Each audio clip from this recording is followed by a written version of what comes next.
श्री शिव महापुराण सप्तमी वायव्य संहिता उत्तरखंड अथाष्टादशोऽध्यायः षडध्वशोधन की विधि। उपमन्यु कहते हैं, हे यदुनंदन, तदनंतर गुरु की आज्ञा ले शिष्य स्नान आदि संपूर्ण कर्म को समाप्त करके शिव का चिंतन करता हुआ हाथ जोड़ शिव मंडल के समीप जाए। इसके बाद पूजा के सिवा पहले दिन का शेष सारा कृत्य नेत्र बंधन पर्यंत कर लेने के अनंतर गुरु उसे मंडल का दर्शन कराए। आँख में पट्टी बांधे रहने पर शिष्य कुछ फूल बिखेरे, जहाँ भी फूल गिरे वहीं उसको उपदेश दे। फिर पूर्ववत उसे निर्माल्य मंडल में ले जाकर ईशान देव की पूजा कराए और शिवाग्नि में हवन करे। यदि शिष्य ने दुस्वप्न देखा हो तो उसके दोष की शांति के लिए 100 या 50 बार मूल मंत्र में अग्नि में आहुति दे। तदनंतर शिखा में बंधे हुए सूत को पूर्ववत लटकाकर आधार शक्ति की पूजा से लेकर निवृत्ति कला संबंधी वागीश्वरी पूजन पर्यंत सब कार्य होम पूर्वक करें। इसके बाद निवृत्ति कला में व्यापक सती वागीश्वरी को प्रणाम करके मंडल में महादेव जी के पूजन पूर्वक 3 आहुतियाँ दें। शिष्य को एक ही समय संपूर्ण योनियों में प्राप्त कराने की भावना करें। फिर शिष्य के सूत्र में शरीर में ताड़न प्रोक्षण आदि करके उसके आत्म चैतन्य को लेकर द्वादशांत में निवेदन करें। फिर वहाँ से भी उसे लेकर आचार्य मूल मंत्र से शास्त्रोक्त मुद्रा द्वारा मानसिक भावना से एक ही साथ संपूर्ण योनियों में संयुक्त करें। देवताओं की 8 जातियाँ हैं, तिर्यक योनियों की 5 और मनुष्यों की 1 जाति। इस प्रकार कुल 14 योनियाँ हैं। उन सब में शिष्य को एक साथ प्रवेश कराने के लिए गुरु मन ही मन भावना द्वारा शिष्य की आत्मा को यथोचित रीति से वागीश्वरी के गर्भ में निविष्ट करे। वागीश्वरी में गर्भ की सिद्धि के लिए महादेव जी का पूजन प्रणाम और उनके निमित्त हवन करके यह चिंतन करे कि यथावत रूप से वह गर्भ सिद्ध हो गया। सिद्ध हुए गर्भ की उत्पत्ति, कर्मानुवृत्ति, सरलता, भोग प्राप्ति और पराप्रीति का चिंतन करे। तत्पश्चात उस जीव के उद्धार तथा जाति, आयु एवं भोग के संस्कार की सिद्धि के लिए 3 आहुति का हवन करके श्रेष्ठ गुरु महादेव जी से प्रार्थना करें। भोक्तृत्व विषयक आसक्ति मूल रूप के निवारण पूर्वक शिष्य के शरीर का शोधन करके उसके त्रिविध पाश का उच्छेद कर डाले। कपट या माया से बंधे हुए शिष्य के पाश का अत्यंत भेदन करके उसके चैतन्य को केवल स्वच्छ माने। फिर अग्नि में पूर्णाहुति देकर ब्रह्मा का पूजन करें। ब्रह्मा के लिए 3 आहुति देकर उन्हें शिव की आज्ञा सुनाए। हे पितामह, यह जीव शिव के परम पद को जाने वाला है। तुम्हें इसमें विघ्न नहीं डालना चाहिए। यह भगवान शिव की गुरुतर आज्ञा है। ब्रह्मा जी को शिव का यह आदेश सुनाकर उनकी विधिवत पूजा और विसर्जन करके महादेव जी की अर्चना करें और उनके लिए 3 आहुति दें। तत्पश्चात निवृत्ति द्वारा शुद्ध हुए शिष्य के आत्मा का पूर्ववत उद्धार करके अपनी आत्मा एवं सूत्र में स्थापित कर वागीश्वरी का पूजन करें। उनके लिए 3 आहुति दे और प्रणाम करके विसर्जन कर दें। तत्पश्चात निवृत्त पुरुष प्रतिष्ठा कला के साथ सानिध्य स्थापित करे। उस समय एक बार पूजा करके 3 आहुति दें और शिष्य की आत्मा के प्रतिष्ठा कला में प्रवेश की भावना करें। इसके बाद प्रतिष्ठा का आवाहन करके पूर्वोक्त संपूर्ण कार्य संपन्न करने के पश्चात उसमें सर्वत्र व्यापक वागीश्वरी देवी का ध्यान करें। उनकी कांति पूर्ण चंद्रमंडल के समान है। ध्यान के पश्चात शेष कार्य पूर्ववत करें। तदनंतर भगवान विष्णु को परमात्मा शिव की आज्ञा सुनाएं। फिर उनका भी विसर्जन आदि शेष कृत्य पूर्ण करके प्रतिष्ठा का विद्या से संयोग करें। उसमें भी पूर्ववत सब कार्य करें। साथ ही उसमें व्याप्त वागीश्वरी देवी का चिंतन, पूजन तथा प्रज्वलित अग्नि में पूर्ण होमांत सब कर्म क्रमशः संपन्न करके पूर्ववत नील रुद्र का आवाहन एवं पूजन आदि करें। फिर पूर्वोक्त रीति से उन्हें भी शिव की आज्ञा सुना दें।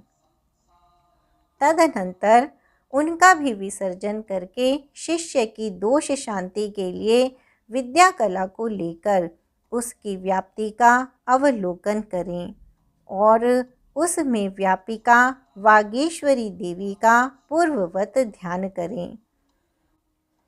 उनकी आकृति प्रातःकाल के सूर्य की भांति अरुण रंग की है और वे 10 दिशाओं को उद्भासित कर रही हैं। इस प्रकार ध्यान करके शेष कार्य पूर्ववत करें। फिर महेश्वर देव का आवाहन, पूजन और उनके उद्देश्य से हवन करके उन्हें मन ही मन शिव की पूर्वोक्त आज्ञा सुनाएं। तत्पश्चात महेश्वर का विसर्जन करके अन्य शांति कला को शांत्यातीता कला तक पहुंचाकर उसकी व्यापकता का अवलोकन करें। उसके स्वरूप में व्यापक वागीश्वरी देवी का चिंतन करें। उनका स्वरूप आकाश मंडल के समान व्यापक है। इस प्रकार ध्यान करके पूर्णाहुति होम पर्यंत सारा कार्य पूर्ववत करें। शेष कार्य की पूर्ति करके सदाशिव की विधिवत पूजा करें और उन्हें भी अमित पराक्रमी शंभु की आज्ञा सुना दें। फिर वहाँ भी पूर्ववत शिष्य के मस्तक पर शिव की पूजा करके उन वागीश्वर देव को प्रणाम करें और उनका विसर्जन कर दें। तदनंतर शिव मंत्र से पूर्ववत शिष्य के मस्तक का प्रोक्षण करके यह चिंतन करें कि शांत्यतीता कला का शक्ति तत्व में विलय हो गया। 6 अध्वाओं से परे जो शिव की सर्वाध्व व्यापिनी पराशक्ति है, वह करोड़ों सूर्यों के समान तेजस्विनी है। ऐसा उसके स्वरूप का ध्यान करें।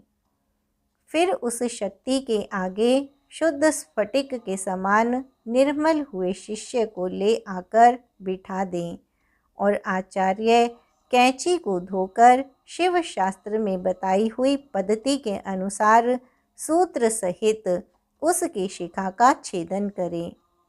उस शिखा को पहले गोबर में रखकर फिर ओम नमः शिवाय वो षट का उच्चारण करके उस काशीवाग्नि में हवन कर दें। फिर कैंची और दोनों हाथ धोकर शिष्य की चेतना को उसके शरीर में लौटा दें। इसके बाद जब शिष्य स्नान, आचमन और स्वस्ति वाचन कर ले, तब उसे मंडल के निकट ले जाएं और शिव को दंडवत प्रणाम करके क्रिया लोप जनित दोष की शुद्धि के लिए यथोचित रीति से पूजा करें। तदनंतर वाचक मंत्र का धीरे धीरे उच्चारण करके अग्नि में 3 आहुतियाँ दें। तदुपरांत उपांशु रीति से भी मंत्र पढ़कर 3 आहुतियाँ प्रदान करें। फिर मंत्र कैवल्य जनित दोष की शुद्धि के लिए देवेश्वर शिव का पूजन करके मंत्र का मानसिक उच्चारण करते हुए अग्नि में 3 आहुतियाँ दें। वहाँ मंडल में विराजमान अम्बा पार्वती सहित शंभु की समाराधना करके 3 आहुतियों का हवन करने के पश्चात गुरु हाथ जोड़ इस प्रकार प्रार्थना करें। हे भगवान, आपकी कृपा से इस शिष्य की षडध्व शुद्धि की गई, अतः अब आप इसे अपने अविनाशी परम धाम में पहुँचाइए। इस तरह भगवान से प्रार्थना कर नाड़ी संधान पूर्वक पूर्ववत पूर्णाहुति होम पर्यंत कर्म का संपादन करके भूत शुद्धि करें।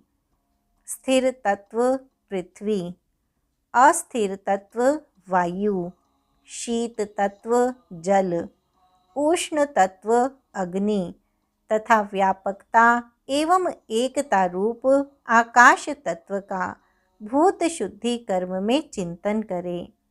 यह चिंतन उन भूतों की शुद्धि के उद्देश्य से ही करना चाहिए। भूतों की ग्रंथियों का छेदन करके उनके अधिपतियों या अधिष्ठाता देवताओं सहित उनके त्याग पूर्वक स्थिति योग के द्वारा उन्हें परम शिव में नियोजित करें। इस प्रकार शिष्य के शरीर का शोधन करके भावना द्वारा उसे दग्ध करें। फिर उसकी राख को भावना द्वारा ही अमृत कणों से आप लावित करें। तदनंतर उसमें आत्मा की स्थापना करके उसके विशुद्ध अध्वमय शरीर का निर्माण करें।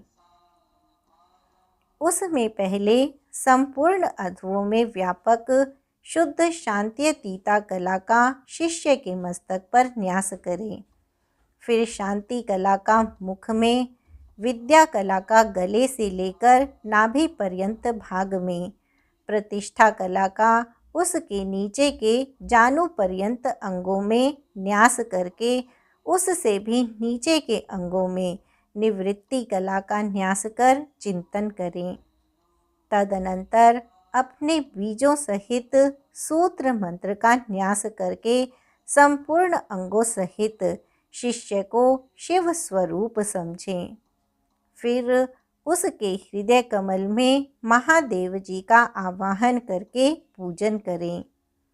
गुरु को चाहिए कि शिष्य में भगवान शिव के स्वरूप की नित्य उपस्थिति मानकर शिव के तेज से तेजस्वी हुए उस शिष्य के अणिमा आदि गुणों का भी चिंतन करें।